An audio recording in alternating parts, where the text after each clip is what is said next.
Palavra da Verdade, a exposição bíblica com Hernandes Dias Lopes.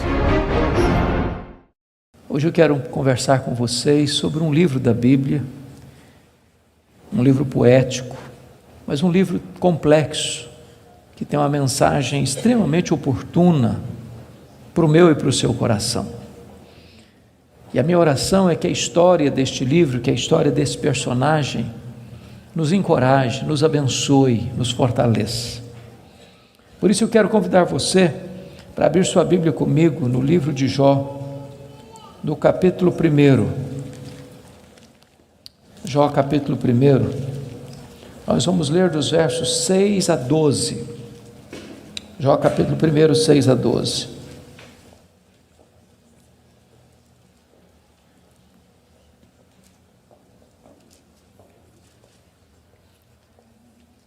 Está escrito: num dia em que os filhos de Deus vieram apresentar-se perante o Senhor, veio também Satanás entre eles.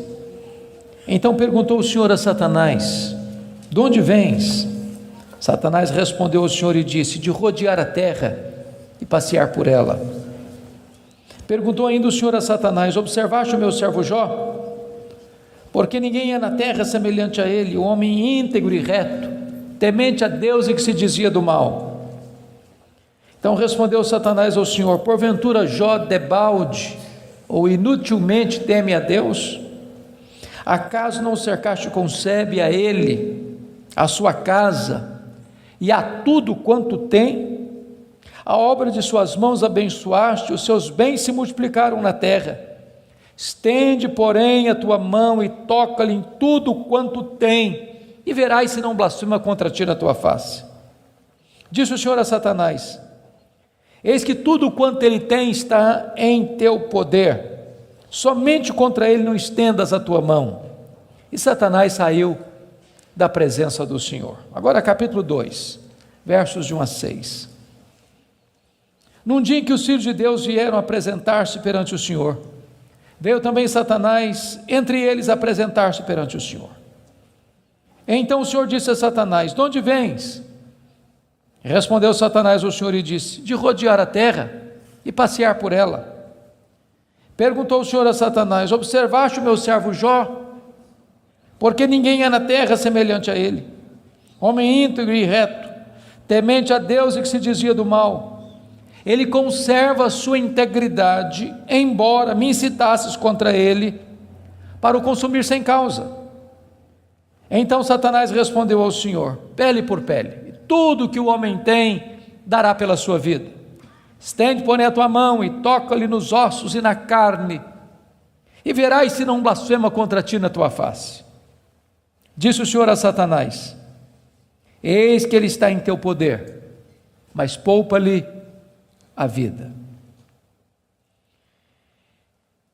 Irmãos, esse texto registra este episódio da reunião de Deus com seus filhos. E eu quero crer que aqui são os anjos. Eu quero crer que esta reunião aconteceu nas regiões celestes. E a Bíblia não nos dá muitos detalhes, mas nos informa que Satanás apareceu por lá. E é curioso que quem provoca a conversa é Deus, perguntando para Satanás: de onde vens? Satanás responde: de rodear a terra e passear por ela. Satanás é uma espécie de turista inveterado. Ele está por aí, está de olho, está antenado, está procurando uma brecha, está procurando alguém para devorar. E Deus cutuca de novo perguntando assim: observaste o meu servo Jó? E Deus dá o currículo de Jó. Não tem ninguém na terra semelhante a ele. Em outras palavras, é o homem mais piedoso dessa geração. Homem íntegro. Íntegro é aquilo que você é com a porta do quarto trancada sem ninguém observando. Homem reto. Reto é aquilo que você é em público e todo mundo está vendo. Homem temente a Deus, princípio da sabedoria. Homem que se desvia do mal, deliberadamente santo. Satanás poderia ter respondido assim: bom, esse eu não conheço ainda não, ando meio ocupado, tenho outras prioridades, quem sabe um dia eu dou uma olhada nele. Mas não foi a resposta de Satanás. Satanás respondeu assim: mas também puderas, desse jeito aí, qualquer um te adora. Tu tens abençoado a vida deste homem, tu tens cercado a casa deste homem com uma grande muralha de proteção, os bens deste homem multiplicam na terra, tudo que esse cara bota a mão vira dinheiro. Desse jeito aí qualquer um te adora. E Satanás insinua duas coisas aqui. Primeiro, ele insinua que Deus precisa subornar as pessoas com bênçãos para receber delas adoração. Satanás insinua que ninguém adora a Deus por quem Deus é, apenas por aquilo que Deus dá. Satanás insinua que as pessoas só se aproximam de Deus por causa das bênçãos de Deus e não por causa do caráter de Deus. Satanás insinua mais. Ele insinua que Jó não é honesto quando adora a Deus.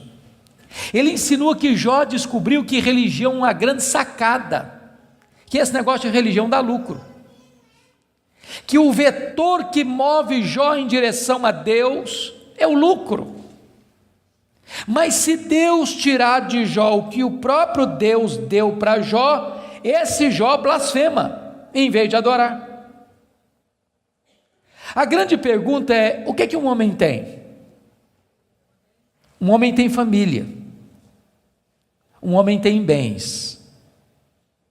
Satanás diz para Deus: toca no que ele tem, e verás se não blasfema contra ti na tua face. Satanás levanta aqui duas teses. A primeira delas: ninguém ama mais a Deus do que o dinheiro. Segunda tese: ninguém ama mais a Deus do que a família.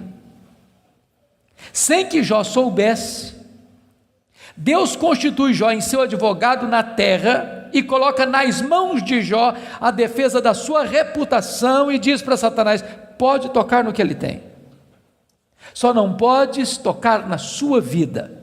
Em outras palavras, Satanás é um ser limitado e limitado por Deus. Ele só pode ir até onde Deus o permite ir e nem 1 centímetro a mais. Nas palavras de Martinho Lutero, Satanás é um cachorro na coleira de Deus. Ele só pode ir até onde a coleira o permite ir e nem 1 centímetro a mais. O nosso Deus manda no céu, o nosso Deus manda na terra, o nosso Deus manda no inferno. Ele manda nos anjos, ele manda nos homens, ele manda nos demônios. Agora, com a permissão de Deus, obviamente, Satanás sai dali para fazer um verdadeiro terremoto na vida financeira de Jó. Confira comigo, capítulo 1, versículo 3, quão rico era este homem. Na parte final do verso 3, somos informados de que este homem era o maior de todos os do Oriente. Sabe o que significa isso? Ele era o homem mais rico da sua geração. Já fomos informados que ele era o mais piedoso. Agora somos informados que ele é o mais rico. E aqui cai um mito. O mito de que um homem rico não pode ser piedoso. Não é verdade isso. É possível ser rico e o mais rico, e é possível esse rico ser piedoso e o mais piedoso. O problema não é ter dinheiro, o problema é o dinheiro nos ter. O problema não é ter dinheiro no bolso, o problema é entronizar dinheiro no coração. O problema não é o dinheiro, o problema é o amor do dinheiro. Agora notem vocês que no capítulo 1, versículo 15, 16 e 17, Satanás vai usar 3 elementos para levar Jó à falência: os sabeus, o fogo e os caldeus. E não foi numa semana, num mês, num ano, numa década. Foi num único dia que o homem mais rico da sua geração entra em colapso financeiro, vai à falência.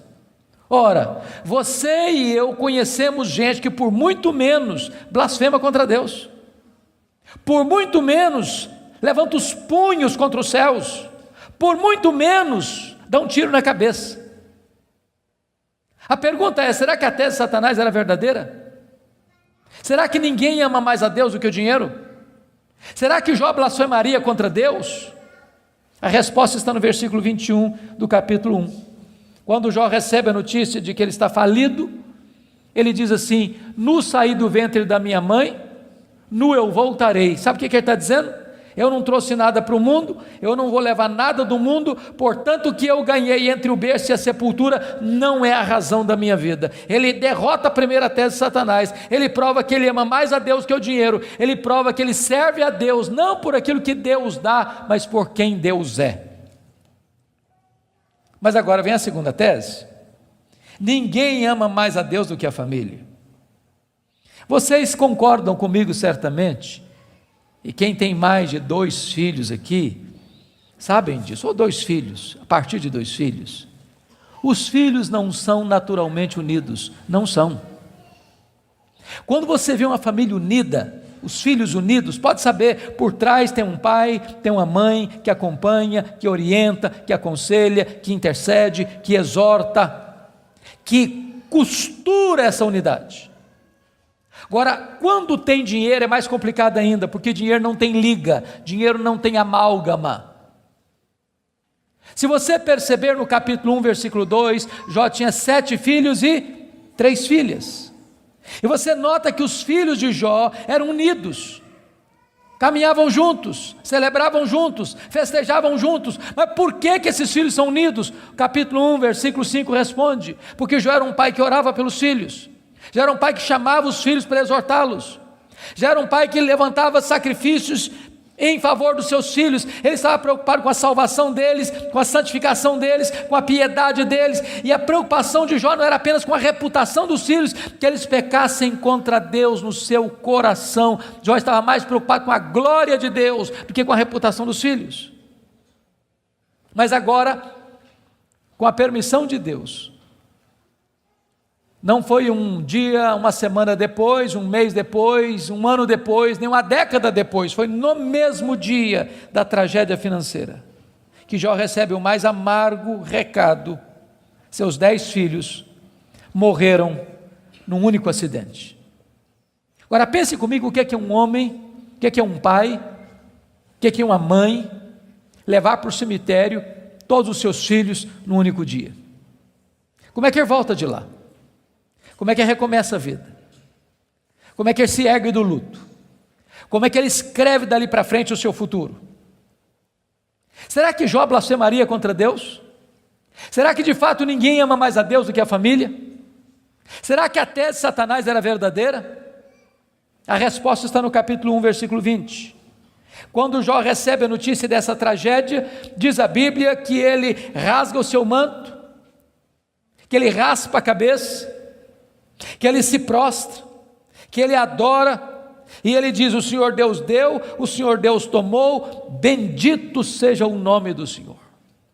Ele derrota aqui a segunda tese de Satanás, ele prova que ele ama mais a Deus do que a família, ele prova que ele serve a Deus não pela bênção de Deus, mas pelo caráter de Deus, não por aquilo que Deus dá, mas por quem Deus é. Mas aí vem o capítulo 2, e no capítulo 2, mais uma vez os filhos de Deus se reúnem. Eu quero crer que os anjos, eu quero crer que nas regiões celestes, e mais uma vez Satanás aparece por lá. E é curioso que Deus é quem provoca a conversa de novo, perguntando para ele: de onde vens? Satanás responde: de rodear a terra e passear por ela. Sabe o que ele está dizendo? Não mudei minha agenda, estou fazendo o que eu sempre fiz, eu estou por aí, eu estou de olho, estou antenado, estou vivo e ativo no planeta Terra, estou procurando uma brecha, estou procurando alguém para devorar. E Deus cutuca outra vez, perguntando assim: observaste o meu servo Jó? E Deus dá o currículo de Jó sem alterar uma vírgula: não tem ninguém na terra semelhante a ele, homem íntegro, reto, temente a Deus, que se desvia do mal. Me incitasses contra ele sem causa para o destruir, mas ele permanece íntegro. Sabe o que Deus está dizendo? Satanás, suas teses são mentirosas, suas teses são falsas. Jó provou que me ama mais do que o dinheiro, mais do que a família. Jó provou que me ama não por aquilo que eu dou para ele, mas por quem eu sou. Aí Satanás levanta a terceira tese: pele por pele, e tudo que o homem tem dará pela sua vida. Toca-lhe nos ossos, toca-lhe na carne, e verás se não blasfema contra ti na tua face.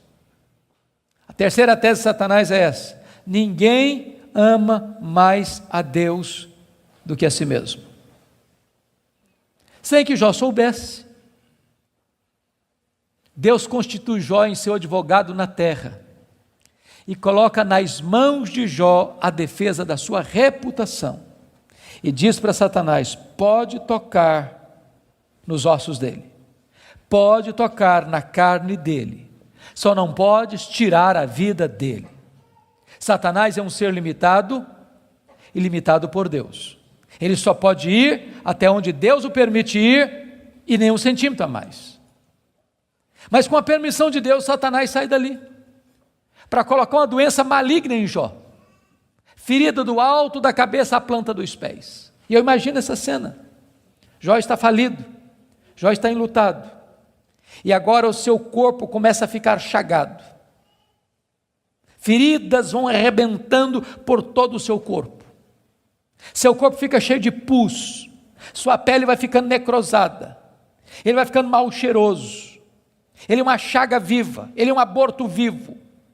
E diz a Bíblia que outras bolhas vão se formando, e ele precisa pegar um caco, talvez de telha, para raspar sua pele necrosada.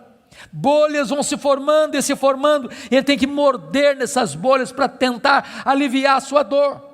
Ele não consegue comer, ele não consegue dormir, a dor não dá pausa, não dá trégua, e ele vai ficando magro, magérrimo, macérrimo, encarquilhado, de couro furado pelas costelas em ponta, no auge da sua dor, do seu desespero.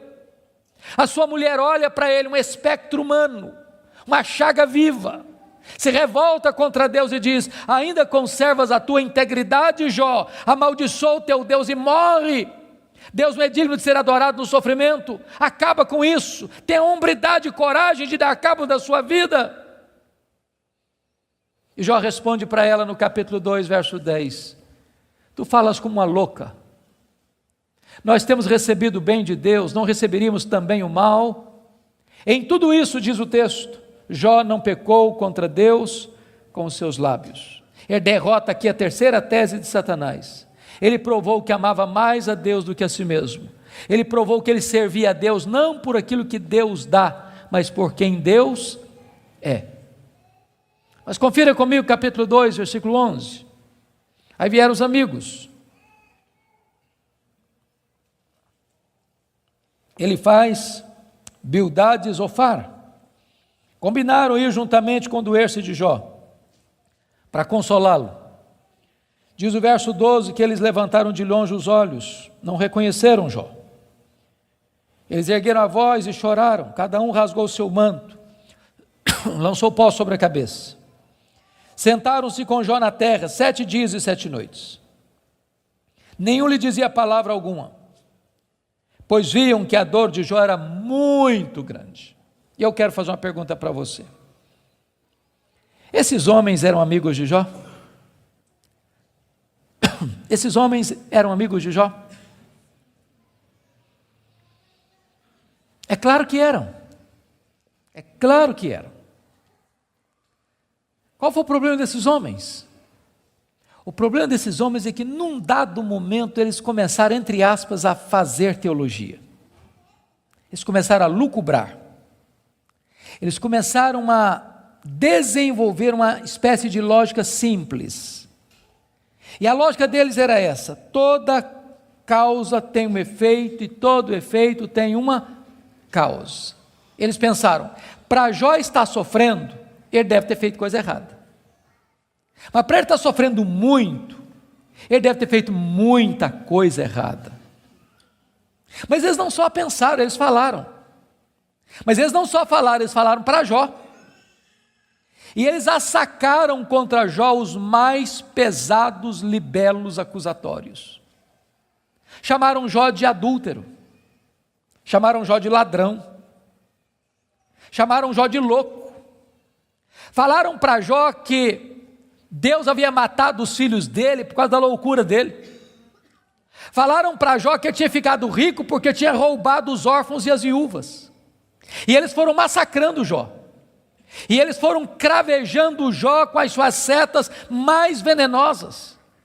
E eles foram esmagando Jó com as suas críticas mais desumanas e cruéis.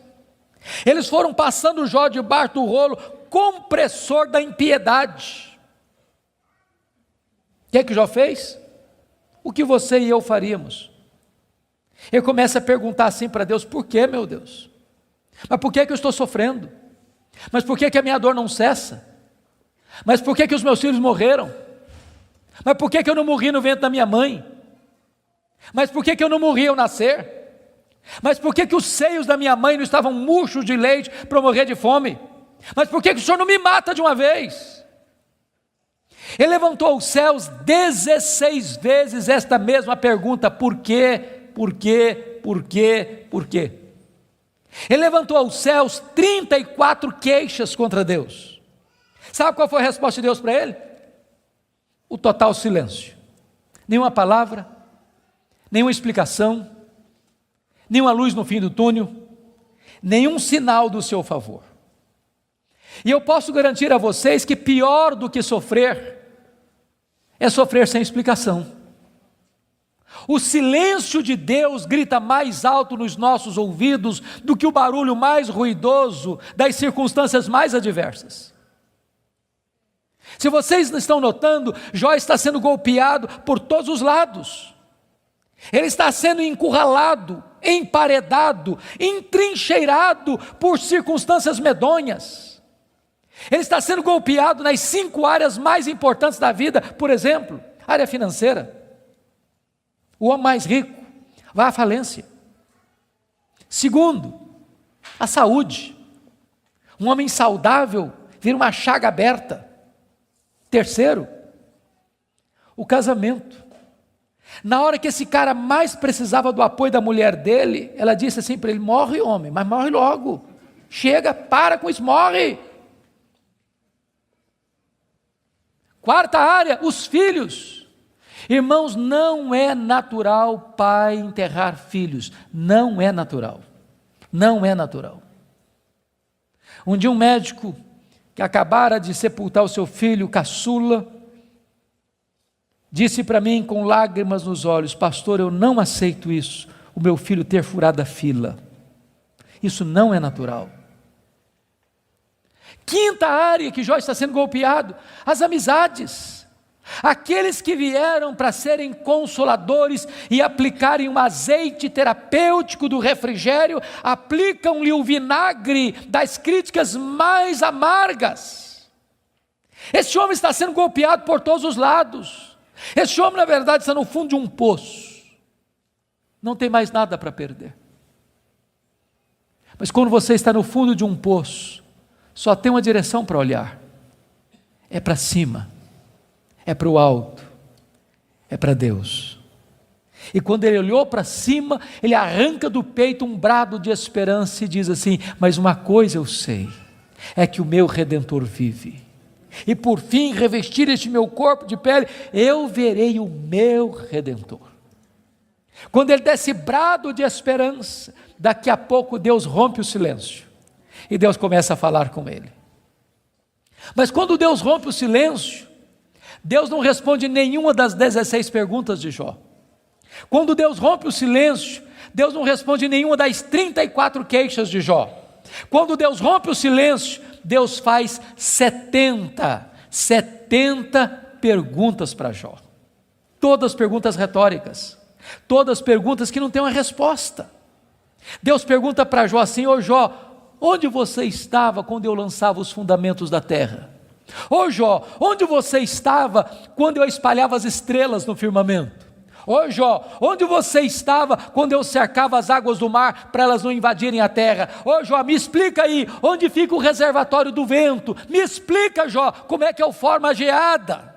E Deus foi abrindo as comportas dos céus e despejando em catadupas, torrentes caudalosas do seu conhecimento, da sua majestade, da sua soberania sobre Jó. E Jó, ao ser esmagado por esta gloriosa revelação de Deus, ele foi se encolhendo, ele foi se encolhendo, ele foi se encolhendo, ele foi se encolhendo, para descobrir as 5 verdades mais sublimes da sua vida, que mudaram a sua história, Verdades essas que espero em Deus impactem nesta noite o seu e o meu coração. Que verdades são essas? Vá comigo, por favor, para o capítulo 42 deste mesmo livro.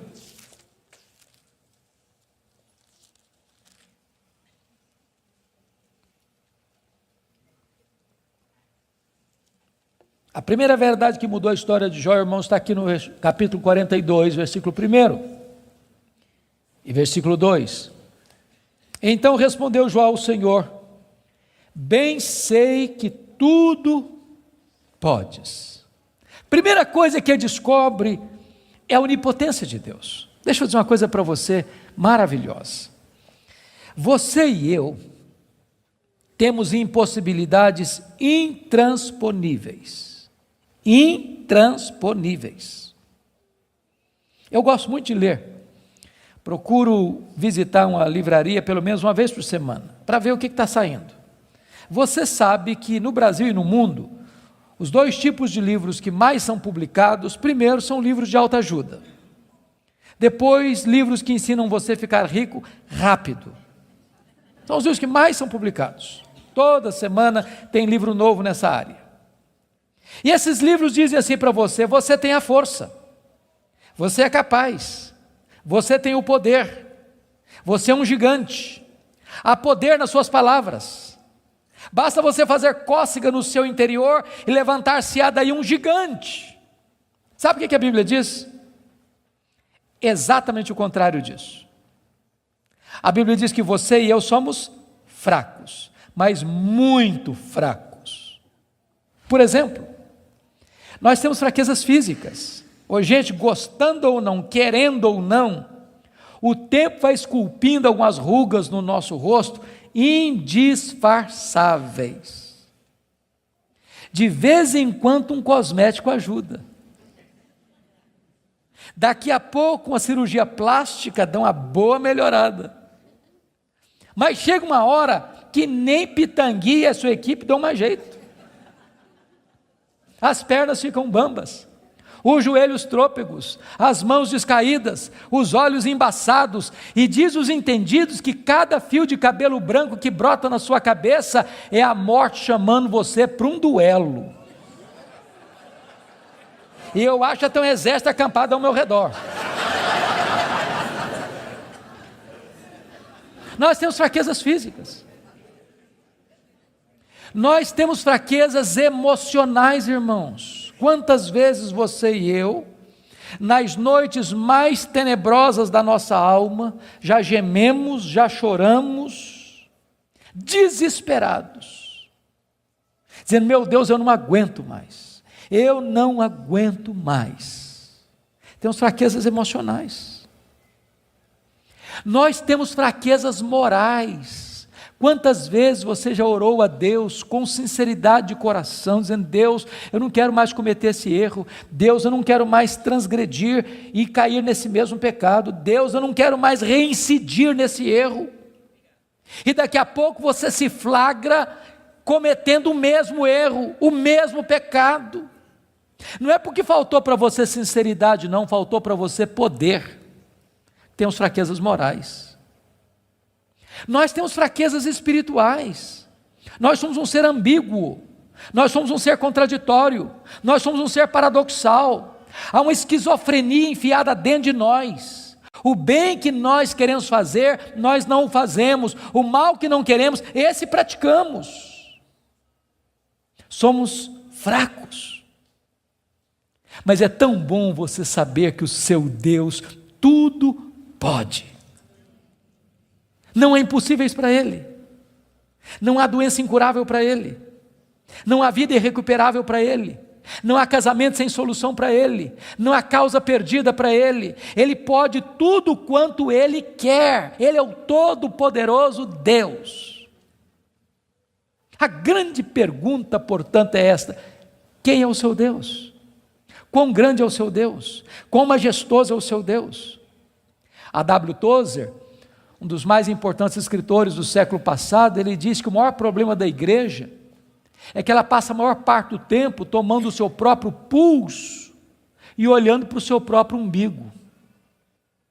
quando na verdade o nosso principal propósito deveria ser de conhecer a Deus, porque Daniel 11:32 diz que aquele que conhece a Deus é um povo forte e ativo. Quem é o seu Deus? Quão grande é o seu Deus? Quão majestoso é o seu Deus? Quando o profeta Isaías estava escrevendo o seu livro, e agora nós sabemos no capítulo 40, ele diz que o meu Deus, diz Isaías, é aquele que mede as águas na concha da sua mão.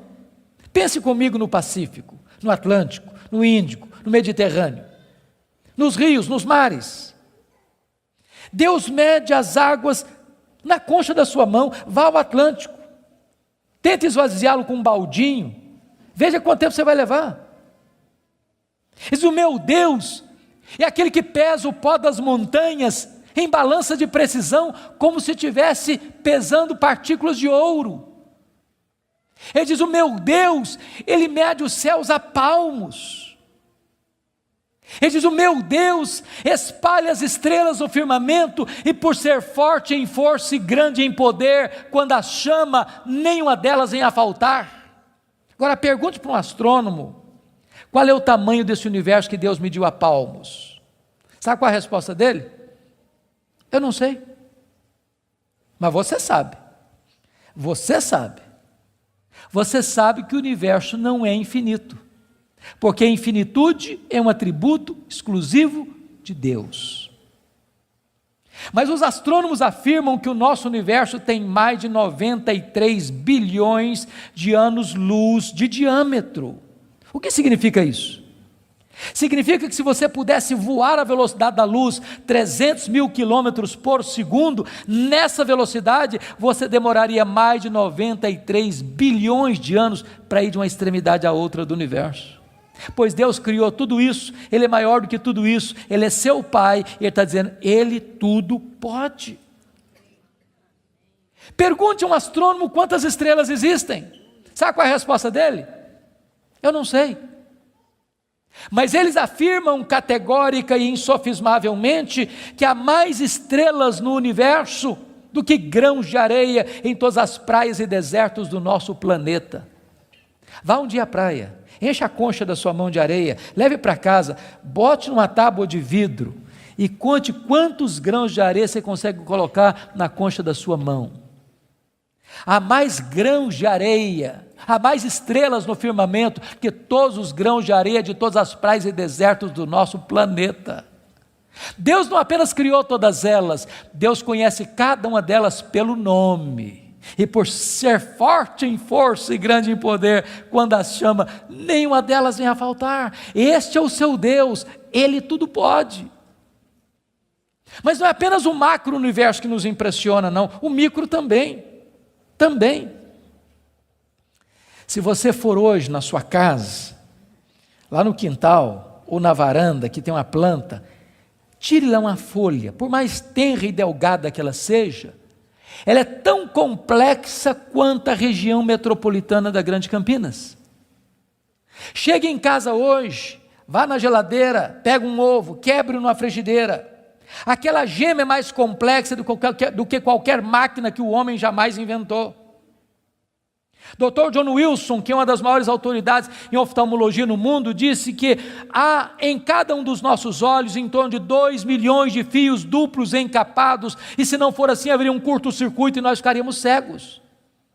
Dr. Marshall Nirenberg, prêmio Nobel de Biologia, fez uma das mais fantásticas descobertas no século passado. Ele descobriu que nós somos um ser programado geneticamente.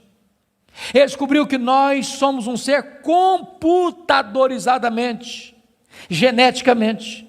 Ele descobriu que você e eu temos em torno de 60 trilhões de células vivas no nosso corpo. Ele descobriu que em cada uma dessas células nós temos 1,70 m de fita DNA, onde estão gravados e computadorizados todos os nossos dados genéticos, a cor dos nossos olhos, a cor da nossa pele, o nosso temperamento. Se você espichar a fita DNA do seu corpo, você tem 102 trilhões de metros de fita DNA, você tem 102 bilhões de quilômetros de fita DNA no seu corpo. Daria para dar diversas voltas no sistema planetário.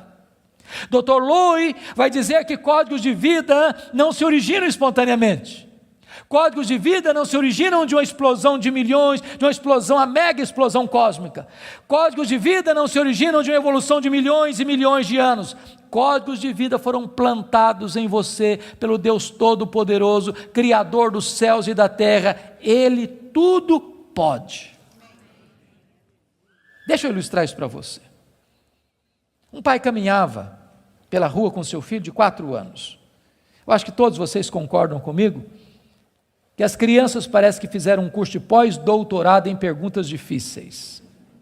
Eu não conheço ninguém que faz pergunta mais complicada do que criança. E o menino voltou para o pai e perguntou assim: papai, qual é o tamanho de Deus? E o pai engasgou, porque não tinha uma resposta pronta para um menino de 4 anos. Permaneceu em silêncio, continuou caminhando. Daqui a pouquinho o pai escuta o ronco das turbinas de um avião supersônico lá nas alturas excelsas e diz: filho, olha para cima. O menino olhou: está vendo aquele avião, filho? Estou vendo, papai, estou vendo. Qual é o tamanho daquele avião, filho? Ah, papai, muito pequeno, estava muito longe. O pai pegou o menino pelo braço, levou no aeroporto. Lá tinha um jumbão de mais de 400 passageiros estacionado. O pai chegou bem próximo e disse: filho, está vendo esse avião? Estou, papai, estou vendo. Qual é o tamanho desse avião, meu filho? Ih, papai, mas grande, muito grande. O pai disse: filho, Deus é do mesmo jeito.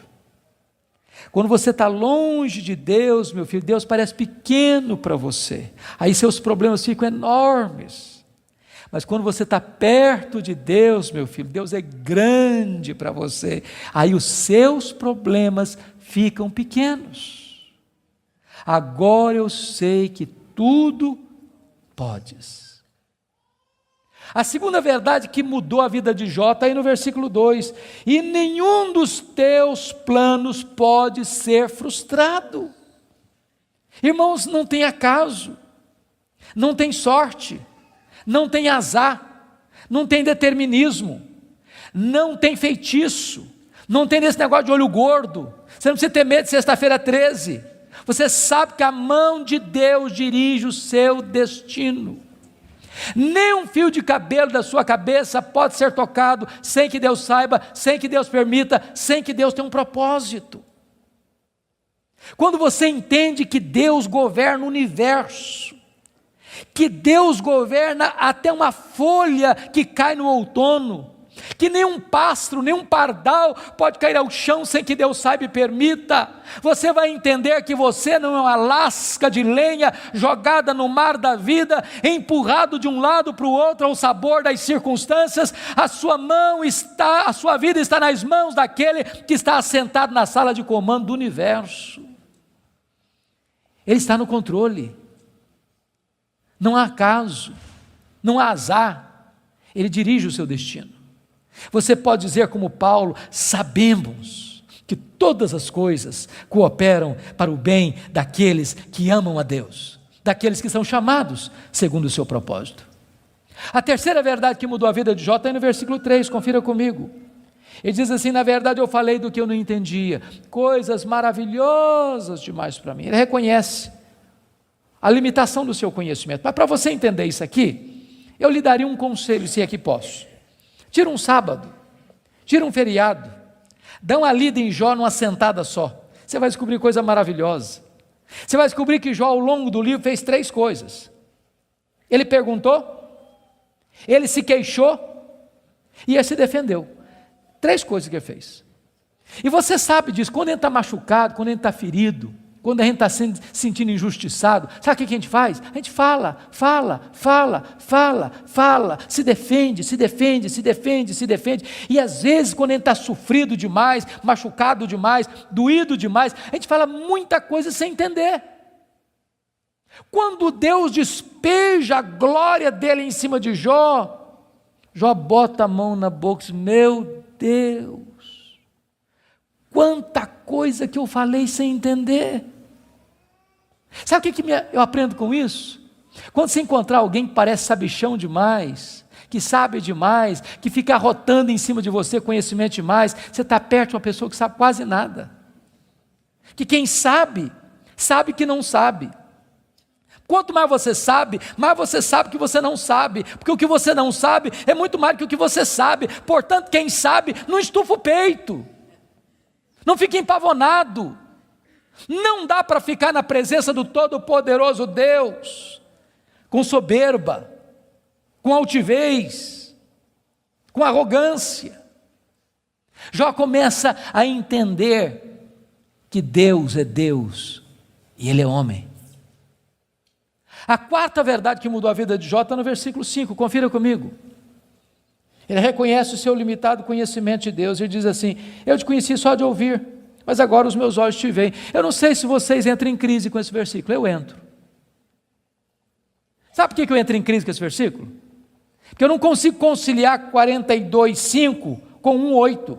Lá no capítulo 1, versículo 8, Deus disse acerca dele: não tem ninguém na terra parecido com ele.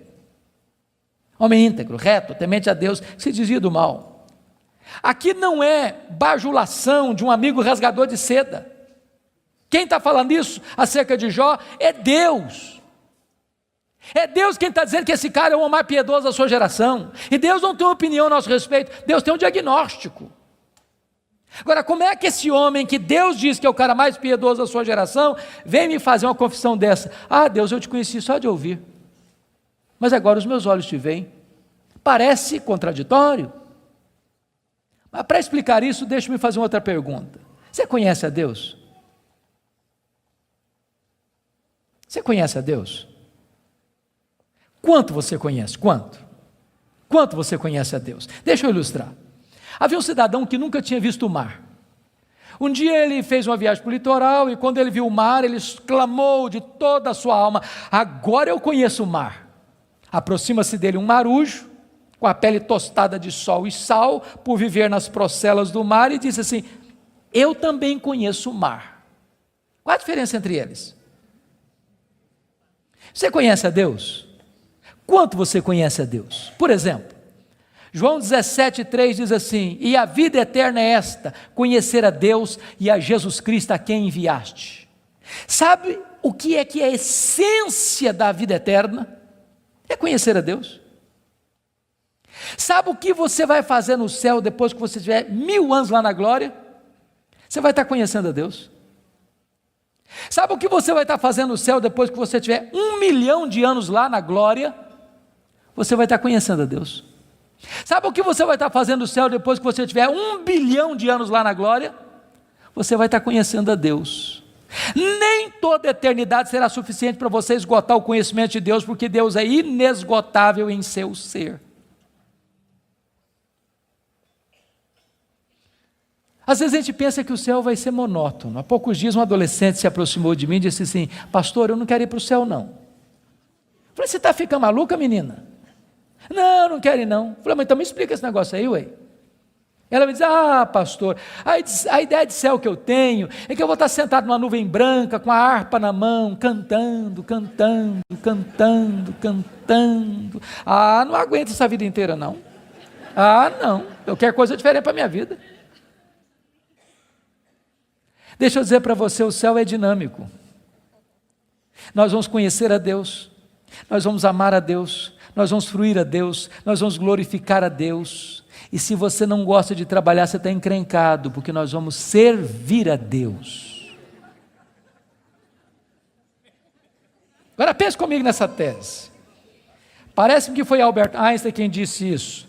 Neste corpo nosso que fica cansado, velho, enrugado e caquético, a gente faz coisas tão lindas. E dizer que nós não usamos nem 10% do nosso potencial.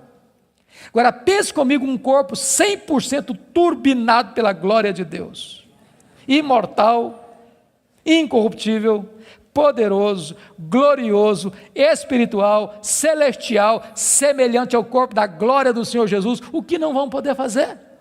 Já pensou nisso? Por exemplo, quando Jesus ressuscitou com o corpo de glória, ele entrava numa casa com a porta fechada sem precisar abrir a porta. Quando Jesus ressuscitou com o seu corpo de glória, ele saía de Jerusalém, aparecia lá na Galileia, mais de 100 quilômetros, sem precisar percorrer o trecho. Quando Jesus ressuscitou com o corpo de glória, ele foi assunto aos céus, levado entre nuvens. Eu pergunto para você agora, com que velocidade Jesus voltou para o céu? Velocidade da luz? 300 mil quilômetros por segundo. Porque se Jesus voltou na velocidade da luz, 300 mil quilômetros por segundo, depois de 2000 anos, ele está logo ali na esquina ainda.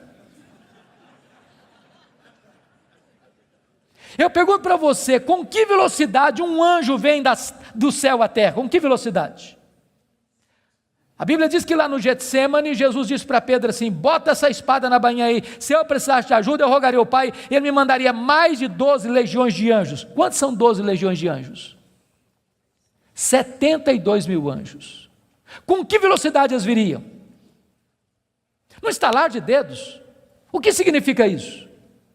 Significa que os anjos não estão sujeitos às mesmas leis que nos governam, de tempo, de espaço, de tamanho. A Bíblia diz que nós vamos ser como os anjos, não no sentido de que não teremos um corpo, mas vamos viver na mesma dimensão. Nós vamos habitar e reinar com Cristo nos novos céus e na nova terra.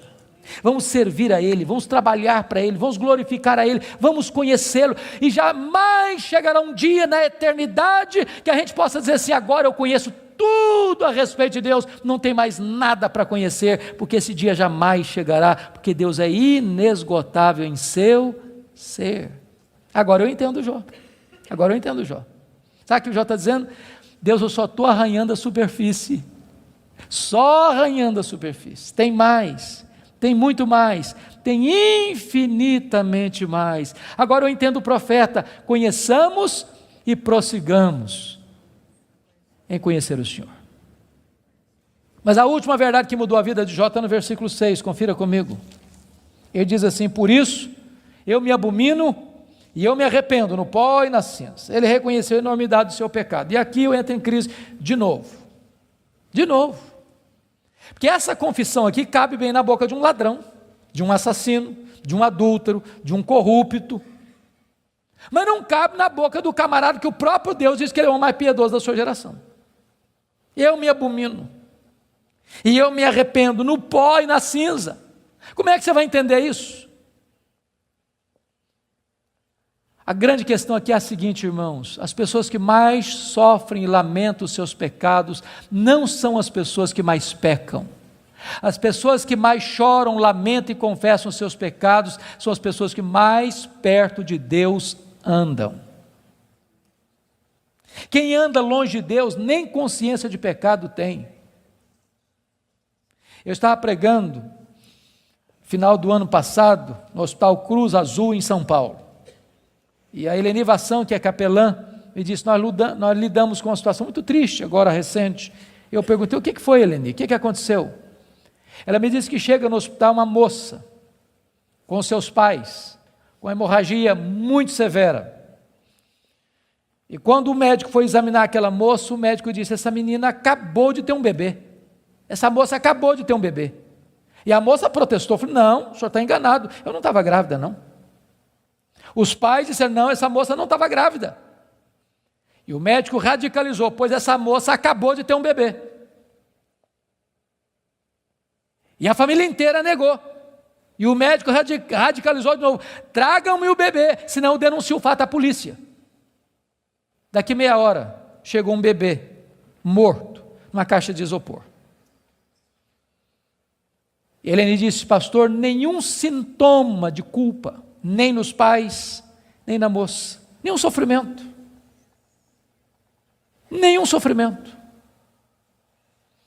Há poucos dias em São Paulo eu vi um cidadão que recebeu 3 mil reais para matar uma outra pessoa, pistoleiro de aluguel. Eu nunca tinha visto aquele homem nunca tinha falado mal dele, nunca tinha feito mal para ele. Ele recebeu 3 mil reais, botou no bolso, foi lá, deu 5 tiros na pessoa, matou a pessoa, foi para casa, tomou um banho, jantou e dormiu. Nenhuma culpa. Mas quem anda na presença de Deus, aquele que é santo, não pode se aproximar dele sem dizer, ai de mim, Senhor, eu estou perdido, Não pode se aproximar dele sem dizer: Senhor, eu me abomino no pó e na cinza, eu me arrependo. Porque na presença desse Deus, até os serafins cobrem o rosto. Então preste bem atenção nisso. Se você encontrar um crente que toda hora que ele falar com você, ele é o herói, ele tem uma história para contar, onde ele está na frente, onde ele sabe mais, onde ele é mais piedoso, onde ele sempre está contando os seus feitos, os seus prodígios, e enaltecendo a si mesmo, e batendo palmas para si mesmo, pode ter certeza, você está perto de alguém que está longe de Deus. Porque é impossível estar na presença de Deus sem dizer: ai de mim, Senhor, ai de mim, Senhor, ai de mim, Senhor. Agora eu não sei se você já parou para perguntar por que Deus restaurou a sorte de Jó, versículo 10, quando ele orava para os seus amigos. Já perguntou isso? Por que Deus restaurou a sorte dele quando ele orava pelos seus amigos? Deixa eu fazer uma perguntinha para você. Alguém já falou mal de você alguma vez? Ou você é um cara tão espiritual que nunca ninguém falou mal de você? O que você sente quando alguém fala mal de você? Você fica feliz? Você dá pulos de alegria? O que vocês acham que Jó sentiu quando os amigos dele falaram assim: você é um ladrão, cara? Ô Jó, você é adúltero. Sabe por que você está rico assim? Que você ficou rico, cara? Você roubou as viúvas, roubou os órfãos. Ô Jó, sabe por que você enterrou aqueles meninos? Você é louco, Deus pesou a mão sobre você, porque você é louco, por isso que os meninos morreram, além de enterrar os filhos, ainda recebe a culpa. O que vocês acham que Jó sentiu, irmãos? Sabe o que ele fez? Ele se defendeu, mas quem se defende, sabe o que tem às vezes no coração? Dor, mágoa, ressentimento. Sabe o que Deus está falando para esse homem ser restaurado? Deus está dizendo: meu filho, saia desta arena da autodefesa e entre na brecha da intercessão. Porque enquanto você se defende e tem mágoa, mas você não consegue orar por alguém e ter mágoa desse alguém ao mesmo tempo. Quando você ora por alguém, a oração restaura você e restaura as pessoas pelas quais você ora. Enquanto Jó orava, Deus restaurou a sua sorte. Satanás tentou destruir as 5 áreas da vida de Jó, pois essas mesmas 5 áreas Deus restaurou uma a uma. Primeira área que Deus restaurou, confira comigo, versículo 16, foi a saúde dele. Ele passou a ter mais 140 anos. Viu os filhos dos filhos até a 3ª e 4ª geração. Eu acho que não ficou nem cicatriz, nem sequela. Eu quero dizer para você que Deus está aqui nesta noite, Ele é o mesmo Deus, e Ele pode curar. Ele é o Deus que cura. A segunda área que Deus restaurou, amados irmãos, foi a área financeira. Confira o versículo 12. E é curioso que se você compara 1:3 com 42:12, ele recebeu tudo em dobro. Se já era o mais rico antes, agora ele é duplamente o mais rico. Eu quero dizer para você que Deus está aqui, Ele é o Deus da restituição. A terceira área que Deus restaurou foram os amigos. Confira comigo o versículo 8. E eu acho isso magnífico. Sabe por quê? Porque aqueles homens que cravejaram Jó com as suas críticas, Deus diz para eles assim: pois é, vocês lembram aquele cara que vocês criticaram? Vocês vão ter que ir nele. Vocês vão ter que ir lá nele, para ele orar por vocês. Vocês lembram? Vocês falaram dele? Pois é, aquele cara é mais justo que vocês. Sabe o que Deus está fazendo aqui? Honrando Jó. Honrando Jó. Eu vou dizer uma frase aqui hoje, se vocês guardarem essa frase, eu me dou por satisfeito essa noite. É muito simples, mas é a síntese do que eu estou falando. Cuida da tua piedade, e Deus cuidará da tua reputação. Você não tem que se defender, você tem que orar, porque quando você ora, Deus defende você. Quando você leva Deus a sério, as pessoas que criticaram você vão ter que voltar a você e mudar de opinião a seu respeito. Deus restaurou Jó, Deus restaurou os amigos de Jó. A quarta área que Deus restaurou foi o casamento. Agora pense só um pouquinho comigo, só um pouquinho. Quando Jó estava numa magrela, a mulher dele disse assim: morre homem, morre logo cara, morre. Agora o Jó está curado. cheio da grana, no topo da pirâmide. Se fosse hoje, o que vocês acham que Jó faria?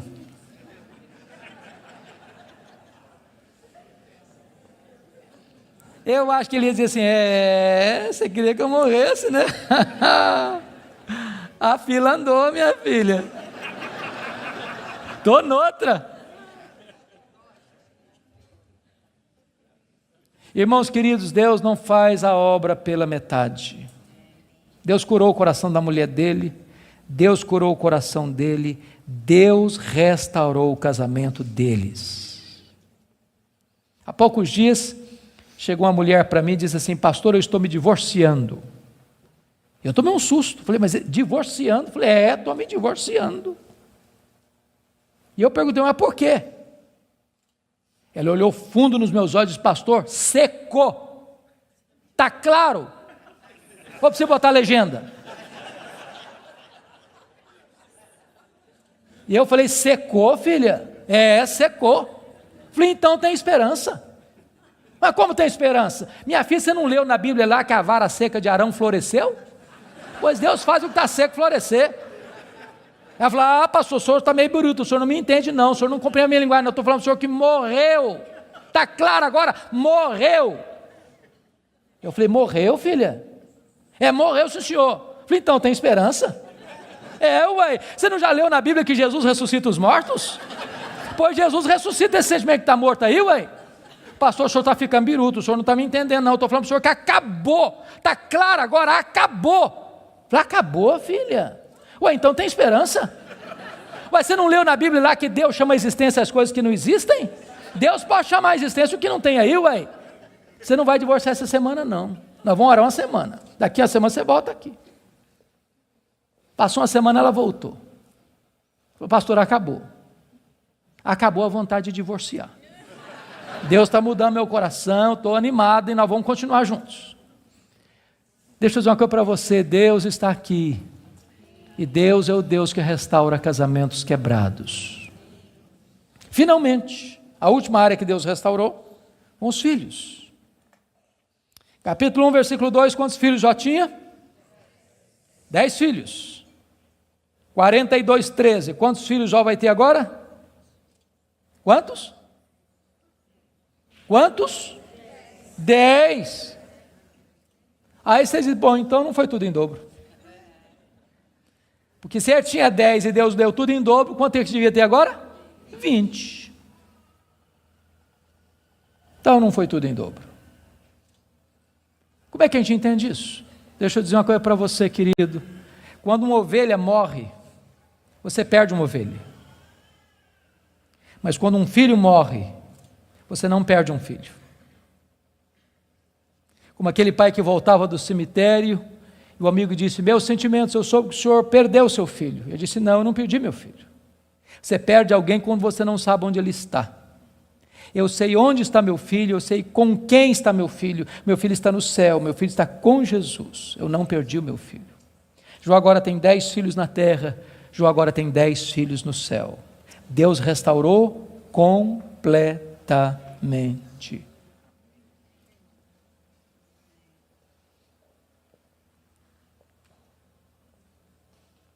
Sabe qual era a intenção de Satanás? Colocar Jó longe de Deus. Sabe o que Satanás conseguiu? Colocar Jó mais perto de Deus. Sabem por quê? Porque os planos de Deus não podem ser frustrados. Que grande Deus nós temos. Que maravilhoso Deus nós temos. Que majestoso Deus nós temos. Você e eu fomos criados para a glória de Deus. Você e eu vivemos para a glória de Deus. A vida não faz sentido longe de Deus. Ele é a razão da nossa vida. Ele é o nosso Criador, Ele é o nosso provedor, Ele é o nosso sustentador, Ele é o nosso consolador, Ele é o nosso restaurador, Ele é o nosso redentor, Ele é a nossa herança, Ele é a nossa paz, Ele é a nossa justiça, Ele é a nossa alegria, Ele é o nosso tesouro, Ele é tudo para nós. A vida sem Ele não tem graça, não tem sentido. Você tem um vazio dentro de você com o formato de Deus, e só Deus pode preencher esse vazio. Adore este Deus, curve-se diante dEle, renda-se a Ele. Ele está no controle do universo, mas Ele está no controle da sua vida. Nada, nem ninguém pode frustrar o plano dEle na sua história, na sua vida. Eu quero orar por você nesta noite. Se você deseja que Deus se manifeste a você, e você quer colocar sua vida nas mãos dEle, onde você está, fique em pé. Eu quero orar em seu favor.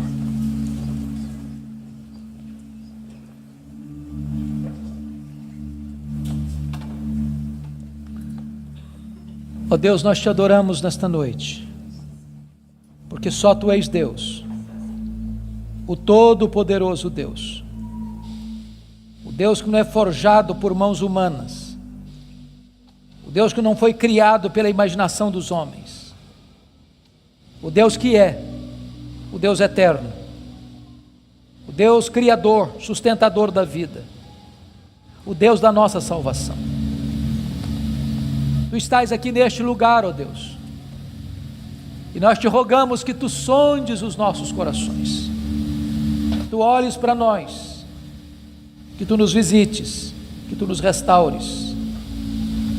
E se porventura entrou alguém aqui, Deus, sem Te conhecer como Deus pessoal, que esta seja a noite da reconciliação contigo, a noite da salvação, a noite da restauração. Se alguém entrou aqui, Deus, passando crises na vida financeira, na saúde, no casamento, na relação com os filhos, na relação com os amigos, que essa seja uma noite de cura e de restauração. Se alguém entrou aqui, Deus, cheio de perguntas e de queixas, sem respostas, que nesta noite Tu te reveles a este coração, dando respostas aos céus, que aliviem a alma, que aquietem o coração. Conceda a Tua graça sobre o Teu povo, derrama sobre nós a luz do Teu rosto.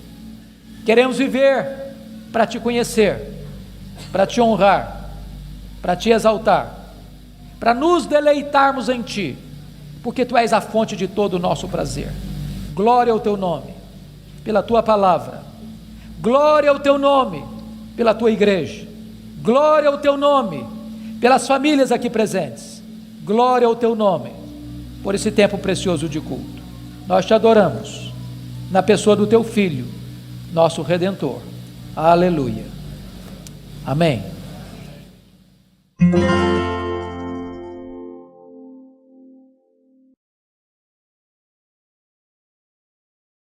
Sabe qual foi a resposta de Deus para ele?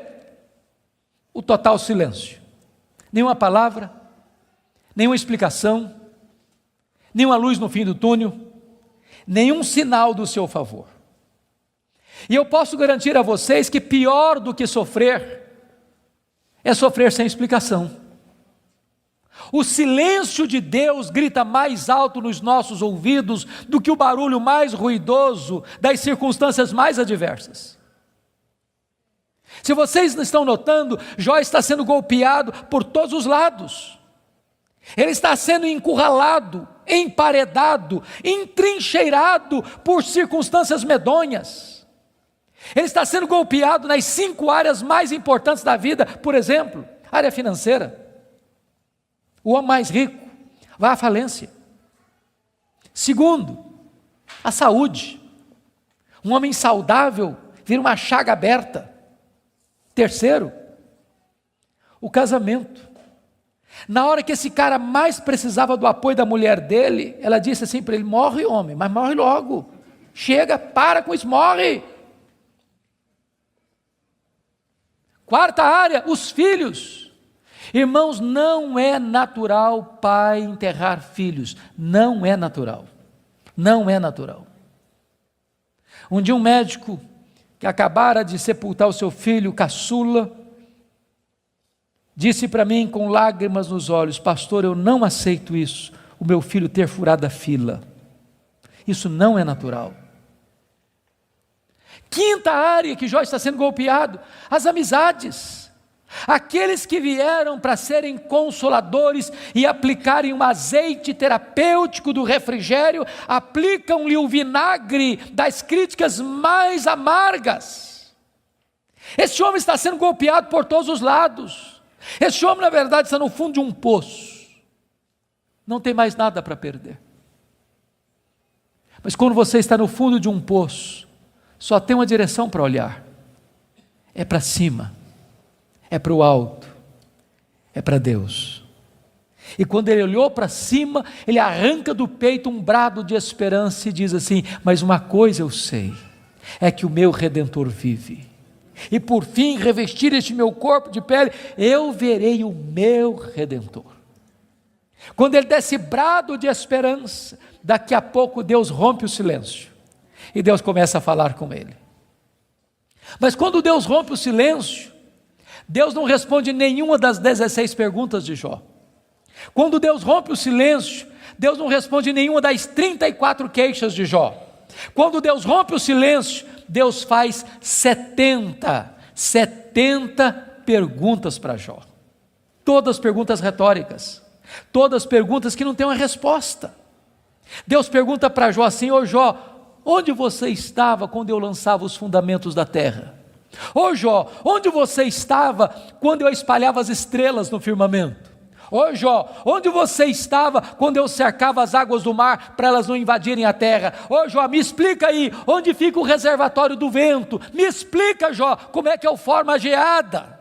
E Deus foi abrindo as comportas dos céus e despejando em catadupas, torrentes caudalosas do seu conhecimento, da sua majestade, da sua soberania sobre Jó. E Jó, ao ser esmagado por esta gloriosa revelação de Deus, ele foi se encolhendo, ele foi se encolhendo, ele foi se encolhendo, ele foi se encolhendo, para descobrir as 5 verdades mais sublimes da sua vida, que mudaram a sua história.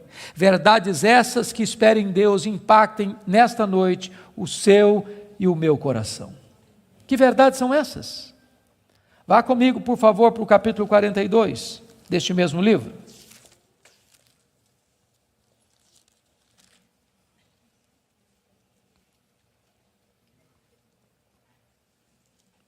A primeira verdade que mudou a história de Jó, irmãos, está aqui no capítulo 42, versículo 1 e versículo 2.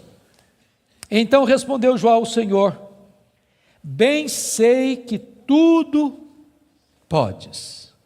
Primeira coisa que ele descobre é a onipotência de Deus. Deixa eu dizer uma coisa para você maravilhosa. Você e eu temos impossibilidades intransponíveis. Intransponíveis. Eu gosto muito de ler. Procuro visitar uma livraria pelo menos uma vez por semana, para ver o que está saindo. Você sabe que no Brasil e no mundo, os 2 tipos de livros que mais são publicados, primeiro são livros de autoajuda. Depois, livros que ensinam você a ficar rico rápido. São os livros que mais são publicados. Toda semana tem livro novo nessa área. E esses livros dizem assim para você: você tem a força, você é capaz, você tem o poder, você é um gigante, há poder nas suas palavras, basta você fazer cócega no seu interior e levantar-se-á daí um gigante. Sabe o que a Bíblia diz? Exatamente o contrário disso. A Bíblia diz que você e eu somos fracos, mas muito fracos. Por exemplo, nós temos fraquezas físicas. Ô, gente, gostando ou não, querendo ou não, o tempo vai esculpindo algumas rugas no nosso rosto, indisfarçáveis. De vez em quando um cosmético ajuda. Daqui a pouco uma cirurgia plástica dá uma boa melhorada.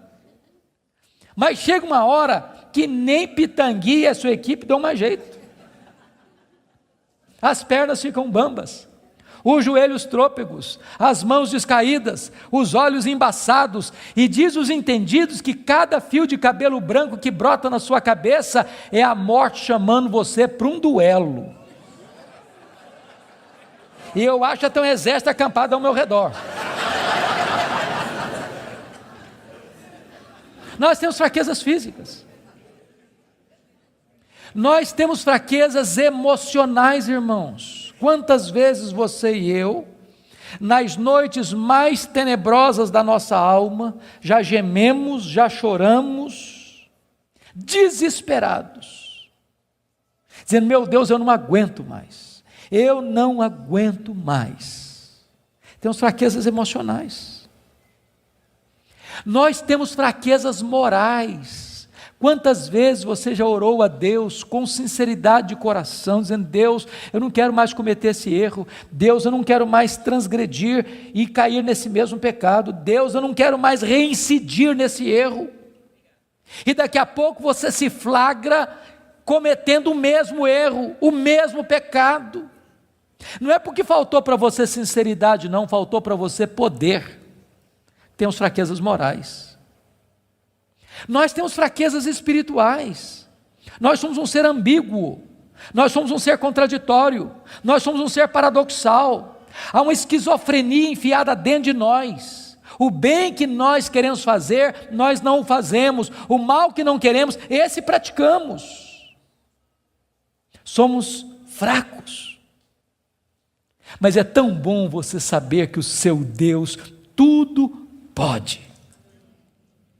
Não há impossíveis para Ele, não há doença incurável para Ele, não há vida irrecuperável para Ele, não há casamento sem solução para Ele, não há causa perdida para Ele. Ele pode tudo quanto Ele quer, Ele é o todo-poderoso Deus. A grande pergunta, portanto, é esta: quem é o seu Deus? Quão grande é o seu Deus? Quão majestoso é o seu Deus?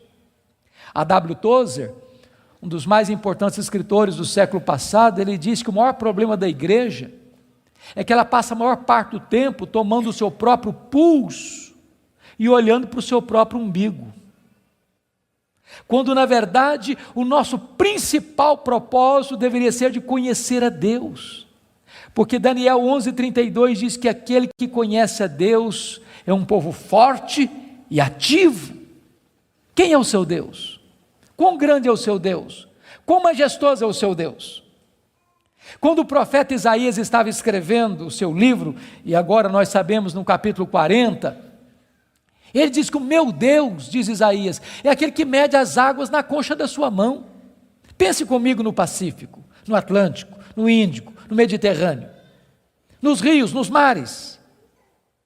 Deus mede as águas na concha da sua mão. Vá ao Atlântico, tente esvaziá-lo com um baldinho, veja quanto tempo você vai levar. Diz: o meu Deus é aquele que pesa o pó das montanhas em balança de precisão, como se estivesse pesando partículas de ouro. Ele diz: o meu Deus, Ele mede os céus a palmos.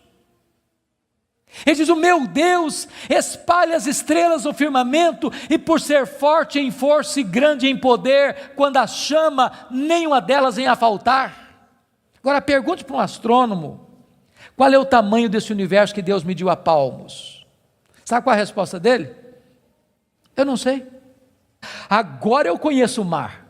Aproxima-se dele um marujo, com a pele tostada de sol e sal, por viver nas procelas do mar, e diz assim: eu também conheço o mar. Qual a diferença entre eles? Você conhece a Deus?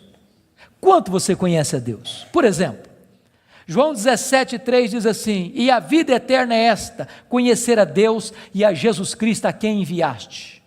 Sabe o que é a essência da vida eterna? É conhecer a Deus. Sabe o que você vai fazer no céu depois que você tiver 1000 anos lá na glória? Você vai estar conhecendo a Deus. Sabe o que você vai estar fazendo no céu depois que você tiver 1 milhão de anos lá na glória? Você vai estar conhecendo a Deus. Sabe o que você vai estar fazendo no céu depois que você tiver 1 bilhão de anos lá na glória? Você vai estar conhecendo a Deus.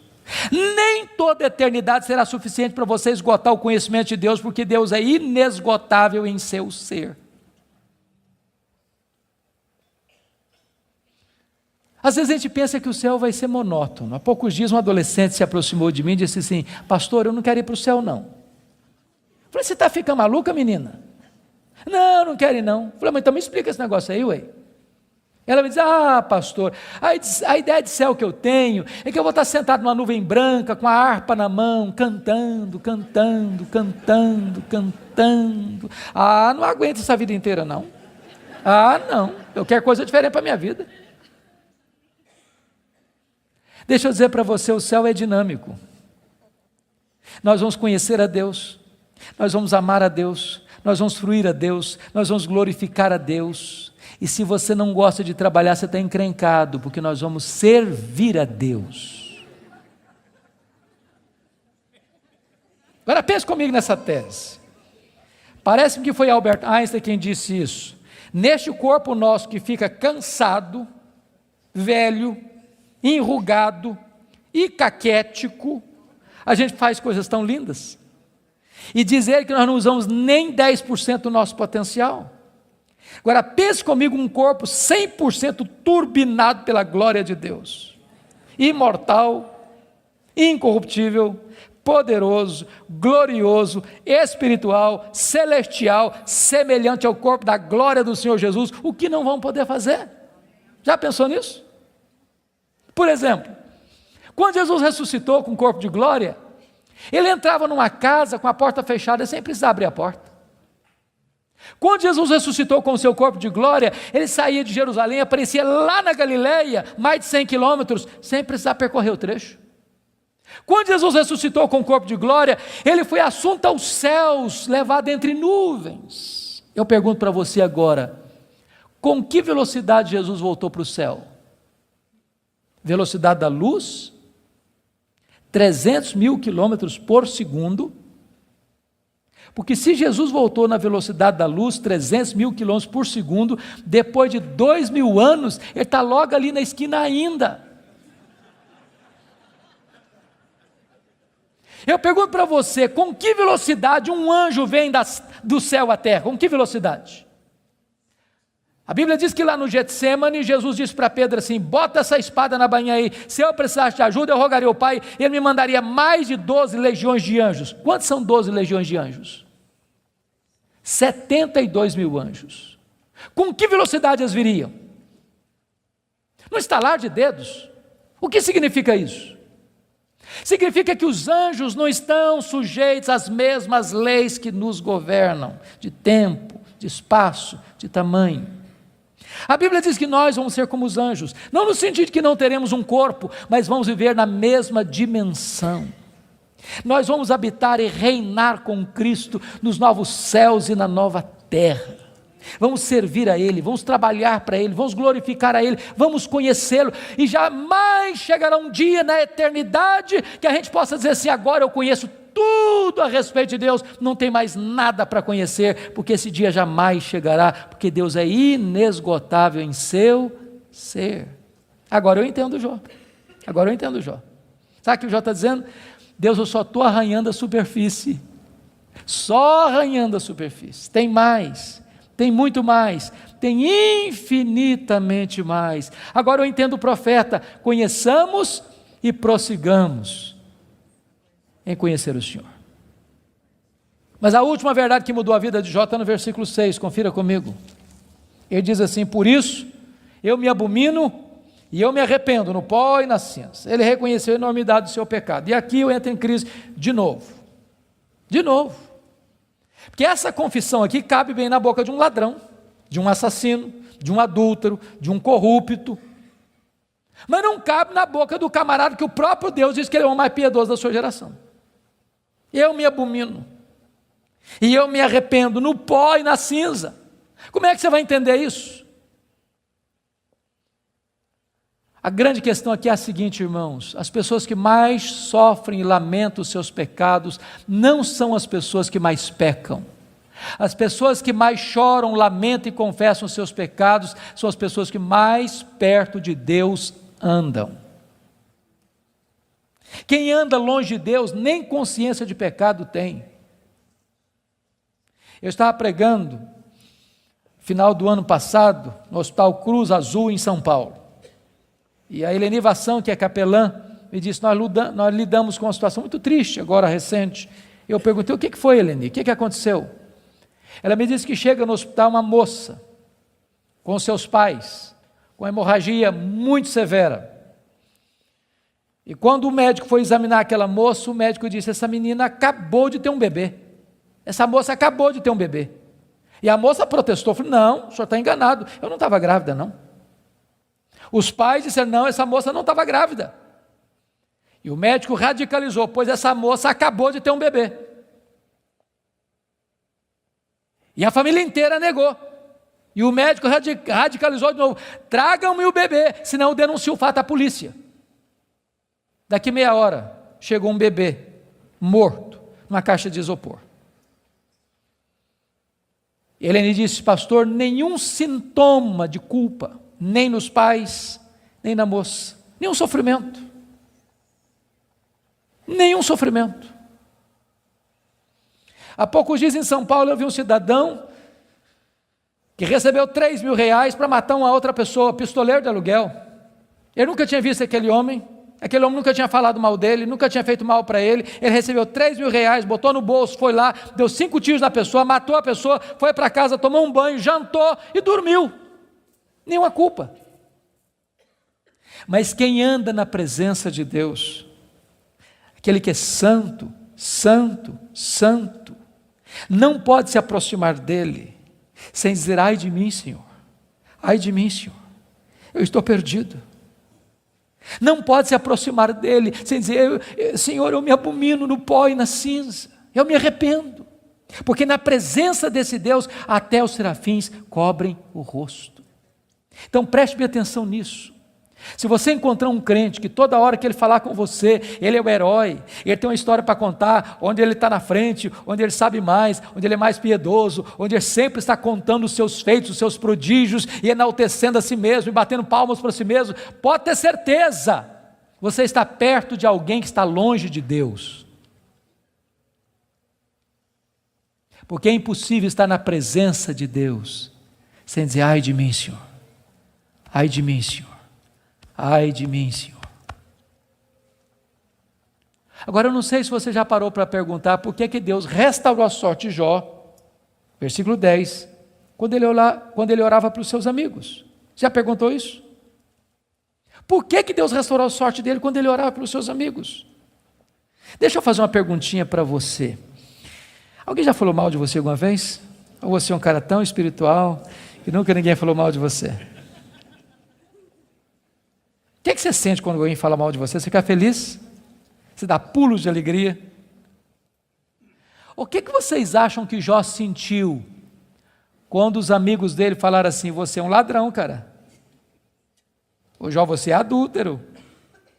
Sabe por que você está rico assim, que você ficou rico, cara? Você roubou as viúvas, roubou os órfãos. Ô Jó, sabe por que você enterrou aqueles meninos? Você é louco, Deus pesou a mão sobre você, porque você é louco, por isso que os meninos morreram, além de enterrar os filhos, ainda recebe a culpa.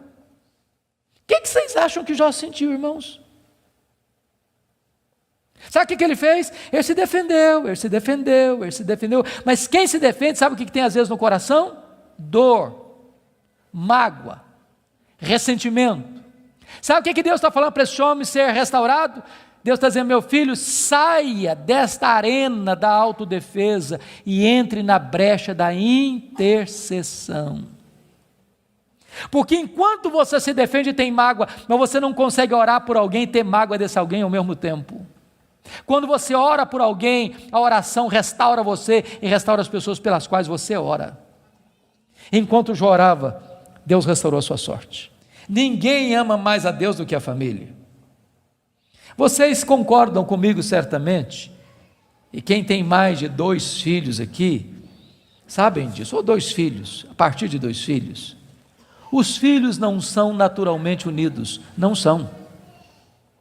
Quando você vê uma família unida, os filhos unidos, pode saber, por trás tem um pai, tem uma mãe que acompanha, que orienta, que aconselha, que intercede, que exorta, que costura essa unidade.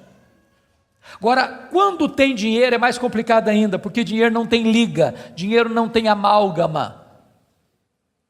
Se você perceber no capítulo 1, versículo 2, Jó tinha 7 filhos e 3 filhas.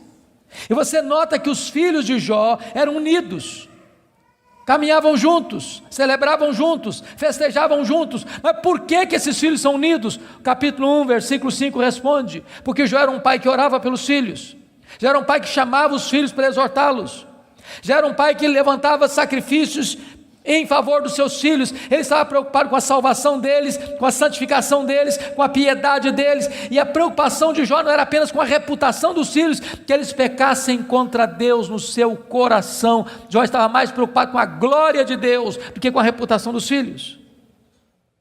Mas agora, com a permissão de Deus, não foi um dia, uma semana depois, um mês depois, um ano depois, nem uma década depois, foi no mesmo dia da tragédia financeira, que Jó recebe o mais amargo recado: seus 10 filhos morreram num único acidente. Agora pense comigo o que é um homem, o que é um pai, o que é uma mãe, levar para o cemitério todos os seus filhos num único dia. Como é que ele volta de lá? Como é que ele recomeça a vida? Como é que ele se ergue do luto? Como é que ele escreve dali para frente o seu futuro? Será que Jó blasfemaria contra Deus? Será que de fato ninguém ama mais a Deus do que a família? Será que a tese de Satanás era verdadeira? A resposta está no capítulo 1, versículo 20. Quando Jó recebe a notícia dessa tragédia, diz a Bíblia que ele rasga o seu manto, que ele raspa a cabeça, que ele se prostra, que ele adora, e ele diz: o Senhor Deus deu, o Senhor Deus tomou, bendito seja o nome do Senhor. Ele derrota aqui a segunda tese de Satanás. Ele prova que ele ama mais a Deus do que a família. Ele prova que ele serve a Deus não pela bênção de Deus, mas pelo caráter de Deus. Não por aquilo que Deus dá, mas por quem Deus é. Mas aí vem o capítulo 2. E no capítulo 2, mais uma vez os filhos de Deus se reúnem. Eu quero crer que os anjos. Eu quero crer que nas regiões celestes. E mais uma vez Satanás aparece por lá. E é curioso que Deus é quem provoca a conversa de novo, perguntando para ele: de onde vens? Satanás responde: de rodear a terra e passear por ela. Sabe o que ele está dizendo? Não mudei minha agenda. Estou fazendo o que eu sempre fiz. Eu estou por aí, eu estou de olho, estou antenado, estou vivo e ativo no planeta Terra. Estou procurando uma brecha, estou procurando alguém para devorar. E Deus cutuca outra vez, perguntando assim: observaste o meu servo Jó? E Deus dá o currículo de Jó sem alterar uma vírgula. Não tem ninguém na terra semelhante a ele, homem íntegro, reto, temente a Deus, que se dizia do mal. Me incitasses contra ele sem causa para o destruir, mas ele permanece íntegro. Sabe o que Deus está dizendo? Satanás, suas teses são mentirosas, suas teses são falsas. Jó provou que me ama mais do que o dinheiro, mais do que a família. Jó provou que me ama não por aquilo que eu dou para ele, mas por quem eu sou. Aí Satanás levanta a terceira tese: pele por pele, e tudo que o homem tem dará pela sua vida. Toca-lhe nos ossos, toca-lhe na carne, e verás se não blasfema contra ti na tua face. A terceira tese de Satanás é essa: ninguém ama mais a Deus do que a si mesmo. Sem que Jó soubesse, Deus constitui Jó em seu advogado na terra, e coloca nas mãos de Jó a defesa da sua reputação. E diz para Satanás: pode tocar nos ossos dele, pode tocar na carne dele, só não podes tirar a vida dele. Satanás é um ser limitado e limitado por Deus. Ele só pode ir até onde Deus o permite ir, e nem um centímetro a mais. Mas com a permissão de Deus, Satanás sai dali para colocar uma doença maligna em Jó, ferida do alto da cabeça à planta dos pés. E eu imagino essa cena: Jó está falido, Jó está enlutado, e agora o seu corpo começa a ficar chagado, feridas vão arrebentando por todo o seu corpo, seu corpo fica cheio de pus, sua pele vai ficando necrosada, ele vai ficando mal cheiroso, ele é uma chaga viva, ele é um aborto vivo. E diz a Bíblia que outras bolhas vão se formando, e ele precisa pegar um caco, talvez de telha, para raspar sua pele necrosada. Bolhas vão se formando e se formando, e ele tem que morder nessas bolhas para tentar aliviar a sua dor. Ele não consegue comer, ele não consegue dormir, a dor não dá pausa, não dá trégua, e ele vai ficando magro, magérrimo, macérrimo, encarquilhado, de couro furado pelas costelas em ponta, no auge da sua dor, do seu desespero. A sua mulher olha para ele, um espectro humano, uma chaga viva, se revolta contra Deus e diz: ainda conservas a tua integridade, Jó? Amaldiçoa o teu Deus e morre. Deus não é digno de ser adorado no sofrimento, acaba com isso, tenha hombridade e coragem de dar cabo da sua vida. E Jó responde para ela no capítulo 2, verso 10: tu falas como uma louca, nós temos recebido o bem de Deus, não receberíamos também o mal? Em tudo isso, diz o texto, Jó não pecou contra Deus com os seus lábios. Ele derrota aqui a terceira tese de Satanás. Ele provou que amava mais a Deus do que a si mesmo. Ele provou que ele servia a Deus não por aquilo que Deus dá, mas por quem Deus é. Mas confira comigo capítulo 2, versículo 11. Aí vieram os amigos. Ele faz Bildade e Zofar. Combinaram ir juntamente condoer-se de Jó, para consolá-lo. Diz o verso 12 que eles levantaram de longe os olhos, não reconheceram Jó. Eles ergueram a voz e choraram, cada um rasgou o seu manto, lançou pó sobre a cabeça. Sentaram-se com Jó na terra 7 dias e 7 noites. Nenhum lhe dizia palavra alguma, pois viam que a dor de Jó era muito grande. E eu quero fazer uma pergunta para você. Esses homens eram amigos de Jó? Esses homens eram amigos de Jó? É claro que eram. É claro que eram. Qual foi o problema desses homens? O problema desses homens é que num dado momento eles começaram, entre aspas, a fazer teologia. Eles começaram a lucubrar. Eles começaram a desenvolver uma espécie de lógica simples. E a lógica deles era essa: toda causa tem um efeito e todo efeito tem uma causa. Eles pensaram, para Jó estar sofrendo, ele deve ter feito coisa errada. Mas para ele estar sofrendo muito, ele deve ter feito muita coisa errada. Mas eles não só pensaram, eles falaram. Mas eles não só falaram, eles falaram para Jó. E eles assacaram contra Jó os mais pesados libelos acusatórios. Chamaram Jó de adúltero, chamaram Jó de ladrão, chamaram Jó de louco. Falaram para Jó que Deus havia matado os filhos dele por causa da loucura dele. Falaram para Jó que ele tinha ficado rico porque tinha roubado os órfãos e as viúvas. E eles foram massacrando Jó. E eles foram cravejando Jó com as suas setas mais venenosas. E eles foram esmagando Jó com as suas críticas mais desumanas e cruéis. Eles foram passando Jó debaixo do rolo compressor da impiedade. O que Jó fez? O que você e eu faríamos? Ele começa a perguntar assim para Deus: por que, meu Deus? Mas por que eu estou sofrendo? Mas por que a minha dor não cessa? Mas por que os meus filhos morreram? Mas por que eu não morri no ventre da minha mãe? Mas por que eu não morri ao nascer? Mas por que os seios da minha mãe não estavam murchos de leite para eu morrer de fome? Mas por que o Senhor não me mata de uma vez? Ele levantou os céus 16 vezes esta mesma pergunta: por quê, por quê, por quê, por quê? Ele levantou aos céus 34 queixas contra Deus. Mas você sabe que o universo não é infinito, porque a infinitude é um atributo exclusivo de Deus. Mas os astrônomos afirmam que o nosso universo tem mais de 93 bilhões de anos-luz de diâmetro. O que significa isso?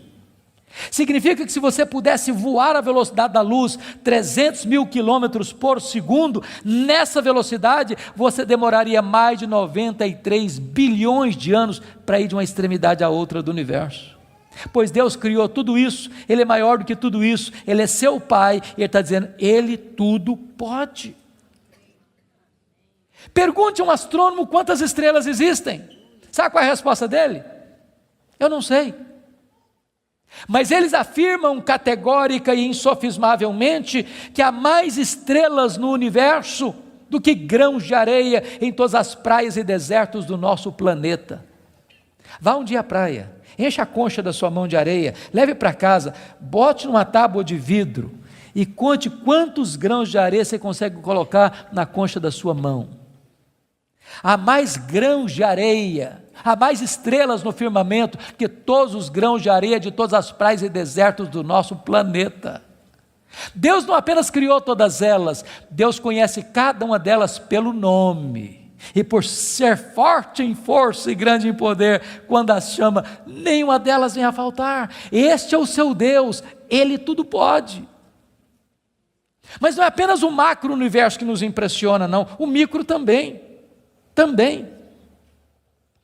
Se você for hoje na sua casa, lá no quintal ou na varanda que tem uma planta, tire lá uma folha, por mais tenra e delgada que ela seja, ela é tão complexa quanto a região metropolitana da Grande Campinas.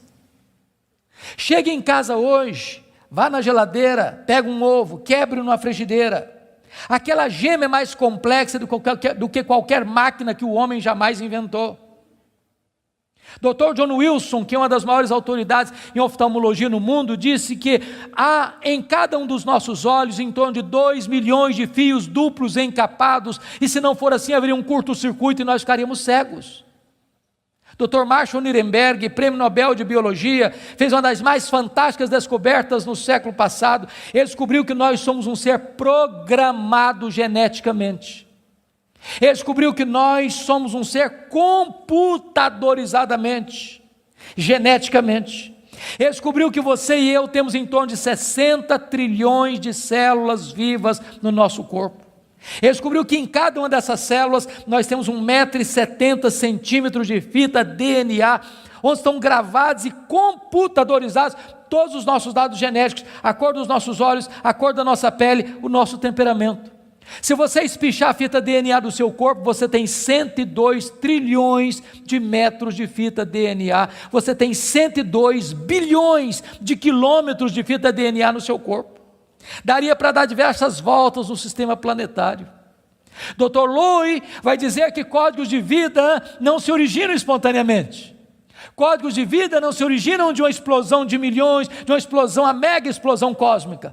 Códigos de vida não se originam de uma evolução de milhões e milhões de anos. Códigos de vida foram plantados em você pelo Deus Todo-Poderoso, Criador dos céus e da terra. Ele tudo pode. Deixa eu ilustrar isso para você. Um pai caminhava pela rua com seu filho de 4 anos. Eu acho que todos vocês concordam comigo que as crianças parece que fizeram um curso de pós-doutorado em perguntas difíceis. Eu não conheço ninguém que faz pergunta mais complicada do que criança. E o menino voltou para o pai e perguntou assim: papai, qual é o tamanho de Deus? E o pai engasgou, porque não tinha uma resposta pronta para um menino de 4 anos. Permaneceu em silêncio, continuou caminhando. Daqui a pouquinho o pai escuta o ronco das turbinas de um avião supersônico lá nas alturas excelsas e diz: filho, olha para cima. O menino olhou: está vendo aquele avião, filho? Estou vendo, papai, estou vendo. Qual é o tamanho daquele avião, filho? Ah, papai, muito pequeno, estava muito longe. O pai pegou o menino pelo braço, levou no aeroporto. Lá tinha um jumbão de mais de 400 passageiros estacionado. O pai chegou bem próximo e disse: filho, está vendo esse avião? Estou, papai, estou vendo. Qual é o tamanho desse avião, meu filho? Ih, papai, mas grande, muito grande. O pai diz: filho, Deus é do mesmo jeito. Quando você está longe de Deus, meu filho, Deus parece pequeno para você. Aí seus problemas ficam enormes. Mas quando você está perto de Deus, meu filho, Deus é grande para você. Aí os seus problemas ficam pequenos. Agora eu sei que tudo podes. A segunda verdade que mudou a vida de Jó está aí no versículo 2. E nenhum dos teus planos pode ser frustrado. Irmãos, não tem acaso, não tem sorte, não tem azar, não tem determinismo, não tem feitiço, não tem esse negócio de olho gordo. Você não precisa ter medo de sexta-feira 13. Você sabe que a mão de Deus dirige o seu destino. Nem um fio de cabelo da sua cabeça pode ser tocado sem que Deus saiba, sem que Deus permita, sem que Deus tenha um propósito. Quando você entende que Deus governa o universo, que Deus governa até uma folha que cai no outono, que nenhum pássaro, nenhum pardal pode cair ao chão sem que Deus saiba e permita, você vai entender que você não é uma lasca de lenha jogada no mar da vida, empurrado de um lado para o outro ao sabor das circunstâncias. A sua vida está nas mãos daquele que está assentado na sala de comando do universo. Ele está no controle. Não há acaso, não há azar. Ele dirige o seu destino. Você pode dizer como Paulo: sabemos que todas as coisas cooperam para o bem daqueles que amam a Deus, daqueles que são chamados segundo o seu propósito. A terceira verdade que mudou a vida de Jó está aí no versículo 3, confira comigo. Ele diz assim: na verdade eu falei do que eu não entendia, coisas maravilhosas demais para mim. Ele reconhece a limitação do seu conhecimento, mas para você entender isso aqui, eu lhe daria um conselho, se é que posso. Tira um sábado, tira um feriado, dá uma lida em Jó numa sentada só, você vai descobrir coisa maravilhosa. Você vai descobrir que Jó, ao longo do livro, fez 3 coisas. Ele perguntou, ele se queixou e ele se defendeu. 3 coisas que ele fez. E você sabe disso, quando a gente está machucado, quando a gente está ferido, quando a gente está se sentindo injustiçado, sabe o que a gente faz? A gente fala, se defende, e às vezes quando a gente está sofrido demais, machucado demais, doído demais, a gente fala muita coisa sem entender. Quando Deus despeja a glória dele em cima de Jó, Jó bota a mão na boca e diz: meu Deus, quanta coisa que eu falei sem entender. Sabe o que eu aprendo com isso? Quando você encontrar alguém que parece sabichão demais, que sabe demais, que fica arrotando em cima de você conhecimento demais, você está perto de uma pessoa que sabe quase nada. Que quem sabe, sabe que não sabe. Quanto mais você sabe que você não sabe, porque o que você não sabe é muito mais do que o que você sabe. Portanto, quem sabe, não estufa o peito, não fica empavonado. Não dá para ficar na presença do Todo-Poderoso Deus com soberba, com altivez, com arrogância. Jó começa a entender que Deus é Deus e Ele é homem. A quarta verdade que mudou a vida de Jó está no versículo 5, confira comigo. Ele reconhece o seu limitado conhecimento de Deus. Ele diz assim: eu te conheci só de ouvir, mas agora os meus olhos te veem. Eu não sei se vocês entram em crise com esse versículo, eu entro. Sabe por que eu entro em crise com esse versículo? Porque eu não consigo conciliar 42:5 com 1:8. Lá no capítulo 1, versículo 8, Deus disse acerca dele: não tem ninguém na terra parecido com ele. Homem íntegro, reto, temente a Deus, que se desvia do mal. Aqui não é bajulação de um amigo rasgador de seda. Quem está falando isso acerca de Jó é Deus. É Deus quem está dizendo que esse cara é o homem mais piedoso da sua geração. E Deus não tem uma opinião a nosso respeito, Deus tem um diagnóstico. Agora, como é que esse homem que Deus diz que é o cara mais piedoso da sua geração, vem me fazer uma confissão dessa? Ah, Deus, eu te conheci só de ouvir, mas agora os meus olhos te veem. Parece contraditório. Mas para explicar isso, deixe-me fazer uma outra pergunta. Você conhece a Deus? Você conhece a Deus? Quanto você conhece? Quanto? Quanto você conhece a Deus? Deixa eu ilustrar. Havia um cidadão que nunca tinha visto o mar. Um dia ele fez uma viagem para o litoral e quando ele viu o mar, ele exclamou de toda a sua alma: irmãos amados, é um privilégio imenso estar com vocês. E a minha oração é que nesta noite, Deus, na sua bondade, derrame graça sobre nós e nos edifique pela sua palavra. Hoje eu quero conversar com vocês sobre um livro da Bíblia, um livro poético, mas um livro complexo, que tem uma mensagem extremamente oportuna para o meu e para o seu coração. E a minha oração é que a história deste livro, que a história desse personagem, nos encoraje, nos abençoe, nos fortaleça. Por isso eu quero convidar você para abrir sua Bíblia comigo no livro de Jó, no capítulo 1. Jó capítulo 1. Nós vamos ler dos versos 6 a 12. Jó capítulo 1, 6 a 12.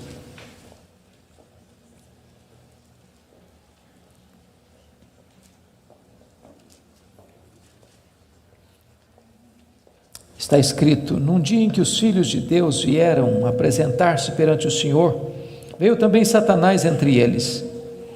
Então perguntou o Senhor a Satanás: de onde vens? Satanás respondeu ao Senhor e disse: de rodear a terra e passear por ela. Perguntou ainda o Senhor a Satanás: observaste o meu servo Jó? Porque ninguém é na terra semelhante a ele, um homem íntegro e reto, temente a Deus e que se desvia do mal. Então respondeu Satanás ao Senhor: porventura Jó debalde ou inutilmente teme a Deus? Acaso não o cercaste com sebe a ele, a sua casa e a tudo quanto tem? A obra de suas mãos abençoaste, os seus bens se multiplicaram na terra. Estende, porém, a tua mão e toca-lhe em tudo quanto tem, e verás se não blasfema contra ti na tua face. Disse o Senhor a Satanás: eis que tudo quanto ele tem está em teu poder, somente contra ele não estendas a tua mão. E Satanás saiu da presença do Senhor. Agora capítulo 2, versos de 1 a 6. Num dia em que os filhos de Deus vieram apresentar-se perante o Senhor, veio também Satanás entre eles apresentar-se perante o Senhor. Então o Senhor disse a Satanás: de onde vens? Respondeu Satanás ao Senhor e disse: de rodear a terra e passear por ela. Perguntou o Senhor a Satanás: observaste o meu servo Jó? Porque ninguém é na terra semelhante a ele, homem íntegro e reto, temente a Deus e que se desvia do mal. Ele conserva a sua integridade, embora me incitasses contra ele para o consumir sem causa. Então Satanás respondeu ao Senhor: pele por pele, tudo que o homem tem dará pela sua vida. Estende, porém, a tua mão e toca-lhe nos ossos e na carne, e verás se não blasfema contra ti na tua face. Disse o Senhor a Satanás: eis que ele está em teu poder, mas poupa-lhe a vida. Irmãos, esse texto registra este episódio da reunião de Deus com seus filhos. E eu quero crer que aqui são os anjos. Eu quero crer que esta reunião aconteceu nas regiões celestes. E a Bíblia não nos dá muitos detalhes, mas nos informa que Satanás apareceu por lá. E é curioso que quem provoca a conversa é Deus, perguntando para Satanás: de onde vens? Satanás responde: de rodear a terra e passear por ela. Satanás é uma espécie de turista inveterado. Ele está por aí, está de olho, está antenado, está procurando uma brecha, está procurando alguém para devorar. E Deus cutuca de novo perguntando assim: observaste o meu servo Jó? E Deus dá o currículo de Jó. Não tem ninguém na terra semelhante a ele. Em outras palavras, é o homem mais piedoso dessa geração. Homem íntegro. Íntegro é aquilo que você é com a porta do quarto trancada sem ninguém observando. Homem reto. Reto é aquilo que você é em público e todo mundo está vendo. Homem temente a Deus, princípio da sabedoria. homem que se dizia do mal, deliberadamente santo. Satanás poderia ter respondido assim: bom, esse eu não conheço ainda não, ando meio ocupado, tenho outras prioridades, quem sabe um dia eu dou uma olhada nele. Mas não foi a resposta de Satanás. Satanás respondeu assim: mas também puderas, desse jeito aí, qualquer um te adora, tu tens abençoado a vida deste homem, tu tens cercado a casa deste homem com uma grande muralha de proteção, os bens deste homem multiplicam na terra, tudo que esse cara bota a mão vira dinheiro, desse jeito aí qualquer um te adora. E Satanás insinua duas coisas aqui. Primeiro, ele insinua que Deus precisa subornar as pessoas com bênçãos para receber delas adoração. Satanás insinua que ninguém adora a Deus por quem Deus é, apenas por aquilo que Deus dá. Satanás insinua que as pessoas só se aproximam de Deus por causa das bênçãos de Deus e não por causa do caráter de Deus. Satanás insinua mais. Ele insinua que Jó não é honesto quando adora a Deus. Ele insinua que Jó descobriu que religião é uma grande sacada, que esse negócio de religião dá lucro, que o vetor que move Jó em direção a Deus é o lucro. Mas se Deus tirar de Jó o que o próprio Deus deu para Jó, esse Jó blasfema, em vez de adorar. A grande pergunta é: o que é que um homem tem? Um homem tem família, um homem tem bens. Satanás diz para Deus: toca no que ele tem.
E verás se não blasfema contra ti na tua face.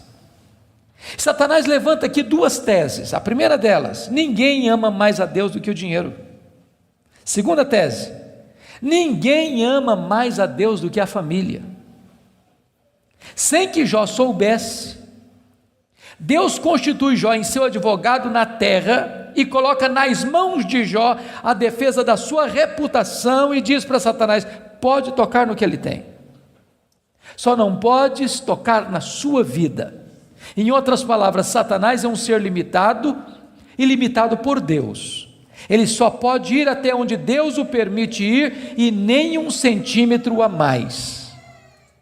Nas palavras de Martinho Lutero, Satanás é um cachorro na coleira de Deus. Ele só pode ir até onde a coleira o permite ir e nem 1 centímetro a mais. O nosso Deus manda no céu, o nosso Deus manda na terra, o nosso Deus manda no inferno. Ele manda nos anjos, ele manda nos homens, ele manda nos demônios. Agora, com a permissão de Deus, obviamente, Satanás sai dali para fazer um verdadeiro terremoto na vida financeira de Jó. Confira comigo, capítulo 1, versículo 3, quão rico era este homem.